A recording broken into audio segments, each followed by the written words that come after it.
இந்த வருஷம் நீட் வருதா, காதில் இருக்கிறத, மூக்கில் இருக்கிறத, கழுத்தில் இருக்கிறத, ஜீன்ஸ் பேண்ட்டை அல்லது கை வச்ச சட்டையை, ஆண் மாணவர்கள் முழுக்கை சட்டையை மடிச்சு விட்டு போனா அதெல்லாம் எடுத்து வெட்டி துண்டாக்கி, அதாவது உள்ள நுழையும் போதே ஒரு மிக கர்ண கொடூரமான ஒரு மன அழுத்தத்தை மாணவர்களுக்கு தருகிற தேர்வாக நுழைவுத் தேர்வு இருக்கு. அதை விட கொடுமை, அவங்க எழுதி முடிச்சுட்டு வெளியில வந்தா இந்த கொஸ்டின் பேப்பர் ஏற்கனவே லீக் ஆயிடுச்சு, அதை வச்சு பாஸ் ஆனவன் நிறைய பேர் இருக்கிறான் என்று சொன்னார். இந்த மோடி அரசின் அதிகார பசிக்கு மாணவர்கள் பலியாகி கொண்டிருக்க கூடாது என்கிற கவலையிலிருந்து தான் நீட் தேர்வை ரத்து செய்ய வேண்டும் என்று சொல்லுகிறார். இதுவரையிலும் இந்தியாவில் 92 பேர் இந்த நீட் தேர்வு காரணமாக தற்கொலை செய்து கொண்டிருக்கக்கூடிய நிகழ்வுகள் இதில் நடந்திருக்கு. 92 மரணம் 10 ஆண்டுகளில் என்பது எளிதான எண்ணிக்கை அல்ல, சாதாரண எண்ணிக்கை அல்ல. இங்கு இறப்பு மட்டுமல்ல பிரச்சனை, கல்வி வியாபாரத்தினால் இந்த 92 பேர் இறந்து போயிருக்கிறார்கள் என்பதும் பார்க்கணும். வணக்கம். இந்திய முழுவதும் மிகப்பெரிய அளவில் ஒரு குளறுபடி, அது ஊழல், லஞ்சம், லாவண்யம் அல்லது கார்ப்பரேட் பெருங்கொள்ளை அல்லது இயற்கை வளத்தின் மீதான கொள்ளை, இதெல்லாம் எப்படி பேசுபொருளாக மாறுகிறதோ, அல்லது எப்படி ஒரு மிகப்பெரிய பணக்காரர் அது தற்கொலை செய்து கொண்டாலும் அல்லது கொலை செய்யப்பட்டாலும் அதன் மீது நீதிமன்றம் விசாரணை போன்றவை வருகிற போது எப்படி ஊடகங்கள் பெரும் விவாதத்தை நடத்துகிறதோ, அதுபோல பல மடங்கு விவாதிக்க வேண்டிய ஒரு துயரமிக்க விஷயமாக நீட் என்று சொல்லக்கூடிய மருத்துவ கல்விக்கான அந்த நுழைவுத் தேர்வு குறித்த விஷயம் ஒரு விவாத பொருளாக இருக்குது. கிட்டத்தட்ட 2016 இந்த நீட்டுக்கான நுழைவுத் தேர்வு அமலாகி கொண்டிருக்கு. 11 ஆண்டுகளாக இந்த நுழைவுத் தேர்வு நடத்தப்பட்டு வருது. இதுவரையிலும் இந்தியாவில் 92 பேர் இந்த நீட் தேர்வு காரணமாக மன உளைச்சல், தோல்வி, விரக்தி, இவ்வளவு சிரமப்பட்டு படித்து பயிற்சி பெற்று எழுதியும் தான் பாஸாகவில்லை என்கிற ஒரு விரக்தி மன உணர்வில் மாணவர்கள், பெற்றோர்கள் தற்கொலை செய்து கொண்டிருக்கக்கூடிய நிகழ்வுகள் இதில் நடந்திருக்கு. 92 மரணம் 10 ஆண்டுகளில் என்பது எளிதான எண்ணிக்கை அல்ல, சாதாரண எண்ணிக்கை அல்ல. மோடி ஆட்சி இந்தியாவில் திணித்திருக்கக்கூடிய மிக மோசமான இந்த கல்விக் கொள்கை, இந்த மருத்துவ கல்வி சார்ந்த நுழைவுத் தேர்வு விஷயம் மாணவர்களை, பெற்றோர்களை மிகப்பெரிய மன அழுத்தத்திற்கு ஆளாக்கி கொண்டிருக்கிறது என்பதை மோடி ஒருபோதும் உணர்வதில்லை. மோடியின் தலைமையில் செயல்பட்டு கொண்டிருக்கிற அமைச்சரவை அதை உணர்வதில்லை. குறிப்பாக இந்த மருத்துவ கல்விக்கு, கல்வித்துறைக்கு பொறுப்பாக இருக்கக்கூடிய தர்மேந்திர பிரதான் என்று சொல்லக்கூடிய அந்த துறை அமைச்சர் இதை பற்றியெல்லாம் கொஞ்சம் கூட கவலைப்படாத ஒரு மனிதராக இருக்கிறார். அவர் மாண்புமிகு அமைச்சர், ஆனால் குறைந்தபட்ச மாண்பமை அவரிடத்தில் எந்த இடத்திலும் இல்லை. இந்த கல்வித்துறை சார்ந்த விஷயங்கள் இல்லை. 92 பேர் இறந்திருக்கிறாங்க. என்ன காரணம்? இங்கு இறப்பு மட்டுமல்ல பிரச்சனை, கல்வி வியாபாரத்தினால் இந்த 92 பேர் இறந்து போயிருக்கிறார்கள் என்பதும் பார்க்கணும். அப்போ சாதாரண மாணவர்கள் பாஸ் ஆகி போயிருக்காங்களே, எப்படி பாஸ் ஆனாங்க என்றால் விதிவிலக்குகளை அல்லது மாணவர்களினுடைய கடுமையான முயற்சியை நான் குறை சொல்லவில்லை. மாணவர்கள் முயற்சி செய்கிறார்கள். அந்த முயற்சி என்பது கல்வி வியாபாரத்தால் வடிகட்டப்படுகிறது என்பதுதான் இங்கே இருக்கிற பெரிய பிரச்சனை.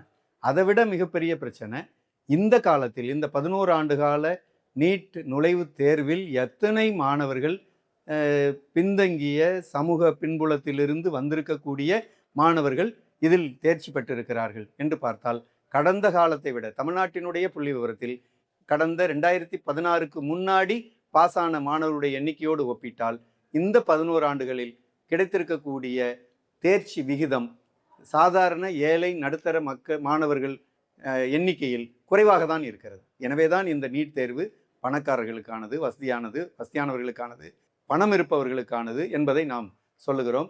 இந்த நீட் தேர்வில் யார் பாஸ் ஆகுறாங்க? கோட்டாவில், ராஜஸ்தானில் பயிற்சி மையம் வச்சு செயல்படக்கூடிய அந்த இடத்துலேருந்து பாஸ் ஆகுறாங்க. பீகாரில் பாஸ் ஆகுறாங்க.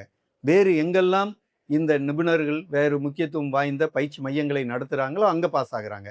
அப்படின்னா அந்த பயிற்சி மையங்களில் இன்னும் சொல்லப்போனால் இதில் 2மே இருந்திருக்கு. பாஸ் ஆகிற விகிதமும் அதிகமாக இருக்குது. கோட்டாவில், ராஜஸ்தானில் இருக்கக்கூடிய கோட்டாங்கிற இடத்துல இந்த 92 மாணவர்கள் இறந்திருக்கக்கூடிய சூசைடில் 40 பேர் அங்கே தான் சூசைட் பண்ணியிருக்கிறாங்க. தமிழ்நாட்டில் ஏகப்பட்ட நீட் கோச்சிங் மையங்கள் இருக்குது. பீகாரில் ஏகப்பட்ட நீட் கோச்சிங் மையங்கள் இருக்குது. இங்கெல்லாம் மாணவர்களுடைய இறப்பு விகிதமும் அதிகமாக தான் இருக்குது. பீகாரில் 30, தமிழ்நாட்டில் 21 என்று நாம் பார்க்க முடியும். அப்படின்னா இந்த தேர்வு முறை குறிப்பாக என்டிஏ என்று சொல்லக்கூடிய நேஷனல் டெஸ்ட் ஏஜென்சி என்கிற இந்த என்டிஏ மிகப்பெரிய ஒரு முறைகேடுகளை செய்து வருகிறது என்பது நமக்கு தெரியுது. இது ஒரு தனியார் ஏஜென்சி. இந்த தனியார் ஏஜென்சி அரசு நுழைவுத் தேர்வுக்கு, அரசு கல்லூரி மாணவர் சேர்க்கைக்கான நுழைவுத் தேர்வுக்கு நடத்துகிற தேவையாக வருது. நீங்கள் மருத்துவக் கல்வி நுழைவுத் தேர்வை மருத்துவக் கல்லூரி நிர்வாகங்களால் செய்ய முடியாது, அது தோற்று போயிடுச்சுன்னு முடிவுக்கு வந்ததுனால என்டிஏக்கு கொடுக்குறீங்கன்னா, என்டிஏ மூலமாக 92 பேர் இறந்து போயிருக்கிறாங்க. என்டிஏ மூலமாக கொஸ்டின் பேப்பர் தொடர்ந்து லீக் ஆகுது. ஒரு முறை இல்லை, 2 முறை இல்லை, 11 ஆண்டுகளில் எப்படியும் ஒரு 4-5 முறை கொஸ்டின் பேப்பர் கசிவு ஏற்பட்டு அதன் மூலம் ஃப்ராடு நடந்திருக்கு அப்படிங்கிறது வெளிப்பட்டிருக்கு. அப்படின்னா அதற்கு பொறுப்பாக இருக்கக்கூடிய அமைச்சர் ராஜினாமா செய்யணுமா இல்லையா? அதை தான் இன்னைக்கு மார்க்சிஸ்ட் கட்சி வலியுறுத்துது. இந்த வருஷம் நீட் வருதா, காதில் இருக்கிறத, மூக்கில் இருக்கிறத, கழுத்தில் இருக்கிறத, ஜீன்ஸ் பேண்ட்டை அல்லது கை வச்ச சட்டையை, பெண்கள் ஸ்லீவ்லெஸ் ஷர்ட் போட்டு போகணுங்கிறத, அல்லது ஆண் மாணவர்கள் கையை முழுக்கை சட்டையை மடித்து விட்டு போனால் அதெல்லாம் எடுத்து வெட்டி துண்டாக்கி, அதாவது உள்ள நுழையும் போதே ஒரு மிக கர்ண கொடூரமான ஒரு மன அழுத்தத்தை மாணவர்களுக்கு தருகிற தேர்வாக நுழைவுத் தேர்வு இருக்குது. அதை விட கொடுமை, அவங்க எழுதி முடிச்சுட்டு வெளியில் வந்தால் இந்த கொஸ்டின் பேப்பர் ஏற்கனவே லீக் ஆகிடுச்சு, அதை வச்சு பாஸ் ஆனவன் நிறைய பேர் இருக்கிறான் என்று சொன்னால் மாணவர்களுக்கு மன அழுத்தம் அதிகமாகுமா இல்லையா?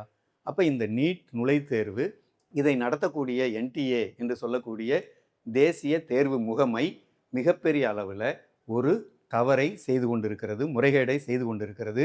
ஊழல் குற்றச்சாட்டு எவ்வளவு முக்கியமானதோ அது போன்ற ஒரு முக்கியமான குற்றச்சாட்டுக்கு ஆளாகக்கூடிய துறையாக இந்த தேசிய தேர்வு முகமை இருக்கிறது. அதற்கு பொறுப்பாக இருக்கக்கூடிய அமைச்சர் இருக்கிறார். எனவே தான் சொல்கிறோம், இந்த துறை அந்த அமைச்சர் ராஜினாமா செய்யணும். இந்த தேசிய தேர்வு முகமையை சார்ந்த அதிகாரிகள் மீது விசாரணை வைத்து கைது செய்யணும், நடவடிக்கை எடுக்கணும். பாருங்கள், மாணவர்கள் ஏற்கனவே எழுதின தேர்வு மன உளைச்சலோடு போய் எழுதியிருக்கிறாங்க. 2வது, அது கொஸ்டின் பேப்பர் லீக் ஆகிடுச்சின்னு சொல்லி மன வருத்தத்தில் இருக்கிறாங்க. 3வது, மீண்டும் ஒரு தேர்வை எழுத வேண்டும் என்கிற கட்டாயத்துக்கு ஆளாயிருக்கிறாங்க. இதெல்லாம் ஒரு எப்படி சிறையில் அடைத்து துன்புறுத்துகிறோமோ அதுபோல் தேர்வுக்கு படி படி படி படி என்று மாணவர்களை சிறையில் அடைத்து துன்புறுத்துகிறோம். இந்த துன்புறுத்தல் நடவடிக்கைக்கு காரணமான அமைச்சர் பொறுப்பேற்கணுமா இல்லையா? ரயில் கவிழ்ந்துருது, அதுக்கு நிர்வாகம் சரியில்லை, நிர்வாகத்தை தலைமை தாங்கக்கூடிய அமைச்சர் சரியில்லை, எனவே ராஜினாமா செய்யணும்னு கோரிக்கை வருது. 92 பேர் 11 வருடத்தில் இறந்துருக்கிறாங்க. 3-4 இடத்திலிருந்து தொடர்ந்து முறைகேடு நடக்குது. தொடர்ச்சியாக நீட்டு கேள்வித்தாள் வெளியாகுது, தேர்வுக்கு முன்னாடியே வெளியாகுது. அப்போ இந்த முறைகேடுக்கு பொறுப்பாக இருக்கக்கூடிய அமைச்சர் ஏன் இதுவரை ராஜினாமா செய்ய வேண்டும் என்கிற ஒரு கோரிக்கை வலுப்பெறவில்லை? அதற்கான அழுத்தத்தை மோடி ஆட்சிக்கு ஏன் தரவில்லை என்று மார்க்சிஸ்ட் கட்சி வினவுகிறது. இந்த அடிப்படையில் தான் மார்க்சிஸ்ட் கட்சி தரப்பில் இந்த கேள்வித்தாள் வெளியேறியதற்கு காரணமாக இருக்கக்கூடிய என்டிஏ மீதும் அமைச்சர் மீதும் உரிய நடவடிக்கை எடுக்க வேண்டும் என்று அண்மையில் ஒரு தீர்மானத்தை நிறைவேற்றியிருக்கிறோம். நீட் தேர்வு ஒழிக்கப்படணும். ஏன் நீங்கள் வெறுமனே மாணவர்கள் பாஸ் ஆகி மார்க் வாங்கி உரிய தேர்ச்சி விகிதத்தின் அடிப்படையில் அவர்கள் தேர்வாயிட்டு இருந்தாங்க. நல்ல மாணவர்கள், நிறைய தகுதியான மாணவர்கள், தகுதியான டாக்டர்ஸ் தமிழ்நாட்டில் வந்திருக்கிறாங்க. நீட் தேர்வுக்கு முன்னாடி தான் வந்திருக்கிறாங்க. அமர்த்தியா சென் போன்ற ஒரு பெரிய கல்வியாளர் சொல்லியிருக்கிறார், மற்ற மாநிலங்களின் மருத்துவ மாணவர்களை விட தமிழ்நாட்டிலிருந்து வந்திருக்கக்கூடிய மருத்துவ மாணவர்கள் மிகச்சிறந்த மருத்துவ சேவையை செய்கின்றனர். அதற்கு காரணம் அவர்கள் பின்தங்கிய கிராமங்கள்லேருந்து வந்திருக்கிறாங்க, பின்தங்கிய குடும்பங்கள்லேருந்து வந்திருக்கிறாங்க. அவங்க தேர்ச்சி விகிதத்திலும் முன்னேறி இருக்கிறாங்க, மருத்துவ கல்வி அறிவிலும் முன்னேறி இருக்கிறாங்க. அவர்களால் எளிதில் நோயாளிகளை தொட்டு சிகிச்சை அளிக்க முடிகிறது. மற்றவர்களைப் போல் இல்லை என்ற ஒரு விஷயத்தை அமர்த்தியா சென் கடந்த காலத்தில் குறிப்பிட்டிருக்கிறார். அமர்த்தியா சென் போன்ற அறிவாளிகளின் பேச்சை கூட கேட்காத ஒரு அரசாக மோடி அரசு இருக்கு. அப்படின்னா இந்த அரசு எந்த அளவுக்கு இருமாப்போடு செயல்பட்டு கொண்டிருக்கிறது, எந்த அளவுக்கு இருமாப்போடு மாணவர்களை வதைக்க வேண்டும் என்கிற நோக்கத்தில் செயல்பட்டு கொண்டிருக்கிறது என்பதுதான் மார்க்சிஸ்ட் கட்சி முன்வைக்கக்கூடிய குற்றச்சாட்டு. அந்த அடிப்படையில் நீட் தேர்வு ஒழிக்கப்பட வேண்டும். அது வணிகத்திற்காக, பயிற்சிக்காக, கொள்ளை லாபத்திற்காக, மாணவர்களிடமிருந்து பணத்தை பறிப்பதற்காக, பெற்றோர்களை ஓட்டாண்டிகள் ஆக்குவதற்காக உருவாக்கப்பட்டிருக்கிற ஒரு வடிவம். இந்த வடிவம் இந்தியாவில் இருக்கக்கூடாது. ஏற்கனவே இருந்த வடிவத்தை விட நல்ல வடிவமாக இருந்தால் பரவாயில்லை. ஏற்கனவே இருந்த வடிவம் உண்மையிலேயே மாணவர்களுக்கு ஒரு சரியான வழிகாட்டுதலை கொடுத்திருக்கிறது. இந்த மோடி அரசின் அதிகார பசிக்கு மாணவர்கள் பலியாகி கொண்டிருக்கக்கூடாது என்கிற கவலையிலிருந்து தான் நீட் தேர்வை ரத்து செய்ய வேண்டும் என்று சொல்லுகிறோம். தமிழ்நாட்டினுடைய அரசு, தமிழ்நாட்டில் இது மிக நீண்ட விவாதமாக வந்திருக்கிறது. கடந்த கால ஆட்சி இது குறித்து பேசியிருக்கிறார்கள், தீர்மானம் நிறைவேற்றியிருக்கிறார்கள். ஆனால் அமலுக்கு வரவில்லை. தமிழ்நாட்டுக்கு விதிவிலக்கு ஒன்றிய அரசு தரவில்லை. இப்போதும் தமிழ்நாட்டினுடைய முதலமைச்சர் மோடி பிரதமர் அவர்களை சந்தித்திருக்கிறார். இந்த கோரிக்கை வைக்கவில்லை. தமிழ்நாடு அரசு அழுத்தமாக மாணவர்களின் நலனில் அக்கறை கொண்டு இந்த மாதிரியான கோரிக்கைகளையும் ஒன்றிய ஆட்சியாளர்களிடத்தில் வைக்க வேண்டும், அழுத்தம் தர வேண்டும். அது தமிழ்நாட்டு மக்களுக்கான நலன் தரக்கூடியதாக அது இருக்கும், மாணவர் நலம் காக்கக்கூடியதாக அது இருக்கும். இந்திய அளவில் இந்த தேர்வுகளில் வாடிக்கொண்டிருக்கிற, பலியாகி கொண்டிருக்கிற குடும்பங்களுக்கு ஒரு நிவாரணத்தை தரக்கூடியதாக இருக்கும். எனவே நீட் தேர்வை ரத்து செய்ய வேண்டும். இதற்கு இந்த முறைகேடுகளுக்கெல்லாம் காரணமாக இருக்கக்கூடிய ஒன்றிய அமைச்சர் தர்மேந்திர பிரதான் தன்னுடைய பொறுப்பிலிருந்து விலக வேண்டும் என்பதை அழுத்தமாக சொல்கிறோம். நன்றி.